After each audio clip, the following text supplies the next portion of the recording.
Ya, Assalamualaikum warahmatullahi wabarakatuh. Perkenalkan, nama saya Taufikul Hakim Al-Muksi dari Pendidikan Kimia 6A. Nah, di video ini saya akan menjelaskan tentang minyak bumi adalah anugerah dari Allah Subhanahu wa Ta'ala. Yuk, simak baik-baik ya videonya. Nah, dalam sudut pandang Islam, Allah Subhanahu wa Ta'ala telah menjelaskan tentang keberadaan minyak bumi. Hal ini terdapat dalam surat Soba ayat 12 tentang proses penciptaan minyak bumi, yang artinya, dan kami tundukkan angin bagi Sulaiman yang perjalanannya pada waktu pagi sama dengan perjalanannya sebulan, dan perjalanannya pada waktu sore sama dengan perjalanannya sebulan pula, dan kami alirkan cairan tembaga baginya. Dan sebagian dari jin ada yang bekerja di hadapannya dengan izin Tuhannya, dan siapa yang menyimpang di antara mereka dari perintah kami, kami rasakan kepadanya azab neraka yang apinya menyala-nyala.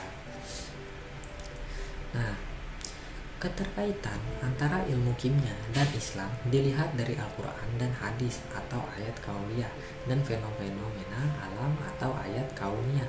Dalam membahas hal ini sangat luas dalam mendalam. Untuk itu diperlukan kajian lebih lanjut untuk mengetahui keterkaitan di antara keduanya.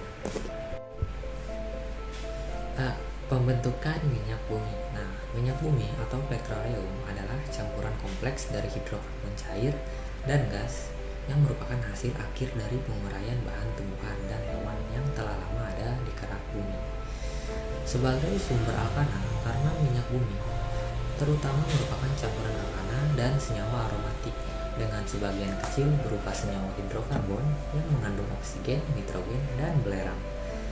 Nah, untuk proses pembentukannya, minyak bumi sendiri secara kimia dapat dibagi menjadi 3 tahapan, yaitu yang pertama ada teori organik, yang kedua ada teori anorganik, yang terakhir ada teori duplex.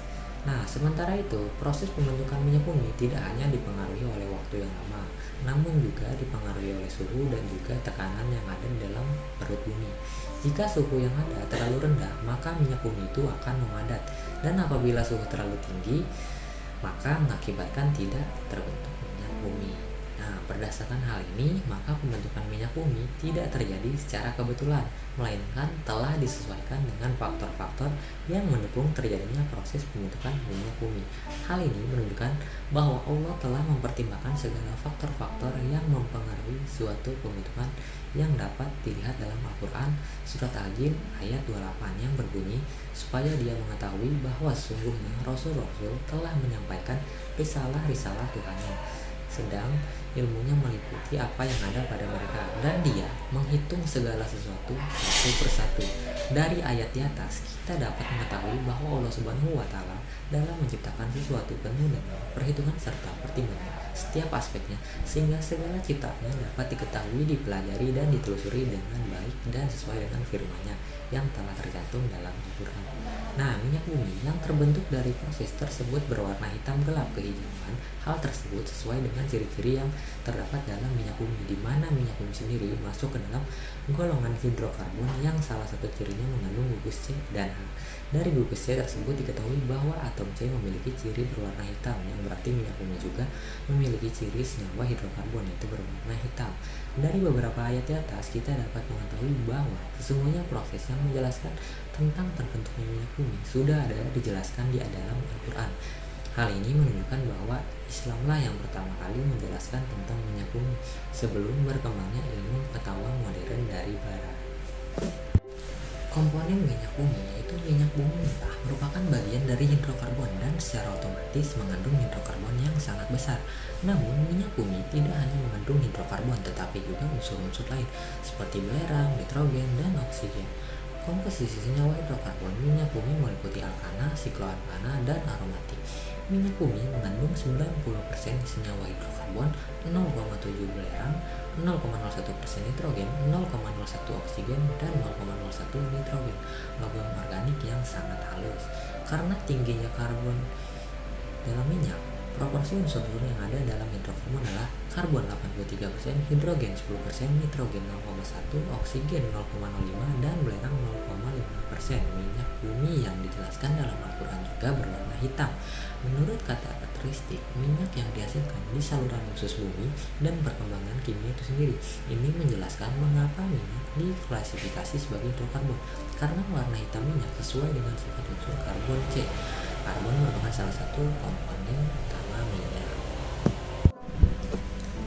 Nah, untuk proses minyak bumi sendiri dapat digolongkan sebagai mineral energi atau bahan bakar fosil karena minyak bumi merupakan mineral yang terbentuk sebagai fosil dari material organik pada masa lampau. Dan dengan melalui proses pemampatan dan pemanasan atau maturation, kadar karbon tersebut meningkat sehingga karbon merupakan penghasil energi saat dibakar. Minyak bumi sendiri merupakan salah satu bahan tambang yang banyak dieksplorasi di Indonesia sendiri.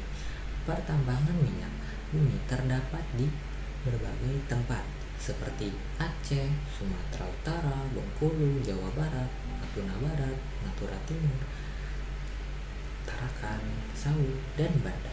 Sementara untuk negara penghasil minyak mentah di dunia dihasilkan oleh beberapa negara, diantaranya Saudi Arabia, Kuwait, Iran, Irak, Uni Emirat Arab, Rusia, Meksiko, Libya, Nigeria, Amerika, Venezuela, Cina, dan negara lainnya.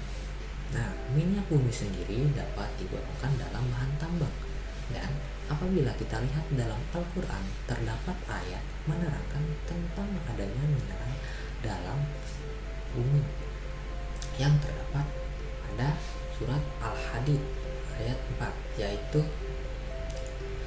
yang artinya, dialah Allah yang menjadikan langit dan bumi dalam 6 masa, dan dia bersemayam di atas Ar-Rasy. Dia mengetahui apa yang masuk ke dalam bumi dan apa yang keluar daripadanya, apa yang turun dari langit dan apa yang naik kepadanya. Dia beserta kamu di mana saja kamu berada, dan Allah melihat apa yang kamu kerjakan. Nah, ayat tersebut juga memberikan gambaran dan isyarat yang merangsang manusia untuk melakukan eksplorasi kekayaan alam yang tersimpan dalam perut bumi, yang perlu diteliti dan dapat dimanfaatkan oleh manusia. Nah, ayat yang menggambarkan tentang hal ini terdapat dalam surat Fatir ayat 12, yaitu yang artinya, dan tiada sama antara dua laut, yang ini tawar, segar, sedap diminum, dan yang lainnya asin maupun pahit. Dan dari masing-masing laut itu kamu dapat memakan daging yang segar, dan kamu dapat mengeluarkan perhiasan yang dapat kamu memakainya.